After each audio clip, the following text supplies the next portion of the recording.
suffer much from allergies, but I don't know. This year it seems like I am. Are you feeling any type of symptoms? I had a little bit there whenever it was pretty dry and warm and everything was spiking up. But you want to know what helps with those allergies, folks? Hey, let's talk. It's the rainfall, ironically enough. I know. It causes a lot of headaches for us. It's not fun to be out in this wet weather, but hey, there are some benefits. Now, we are still seeing very gray and almost misty conditions, if you will, as we look off toward the Air Force Memorial there, as we are basically trying to dry out a little bit after that steady rain that came down very early this morning, basically between 4 to 8 in the morning. And we had streaks of heavier rainfall that dropped around 3/4 to 1.25 inches of rainfall here in these darker shades of green through Prince George's County, back toward the district into Fauquier, Culpeper counties, and also up into the eastern panhandle of West Virginia, parts of western Maryland. We received some of that heavier rainfall, but that has since moved on,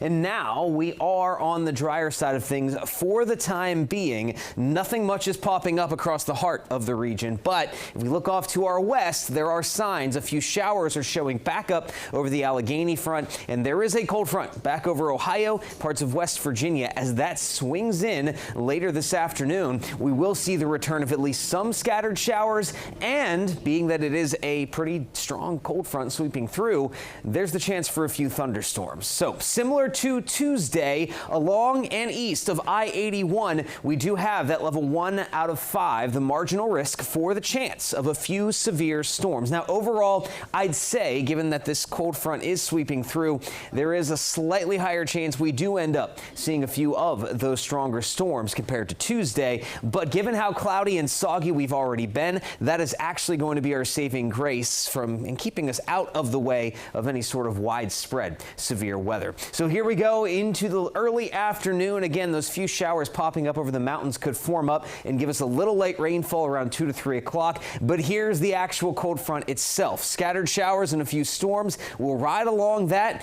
rolling across the I-81 corridor around 5 o'clock. And then whatever is left of those storms, those few showers that are out there too, should roll into the district by this evening. But as that front slowly progresses eastward, it will be all but done with us, and all that we will have left heading into Friday, some spotty showers early in the morning, but then things are expected to start to clear out and dry out a little bit, which is going to be welcome as we head toward at least the start of the weekend. So the stronger storms again, folks, if we do see any heavier downpours, gusty winds would be the primary concern. So we'll just be on the lookout for that. So that's the short term. We do try to dry out a bit heading toward the end of the week, but I want to point something out.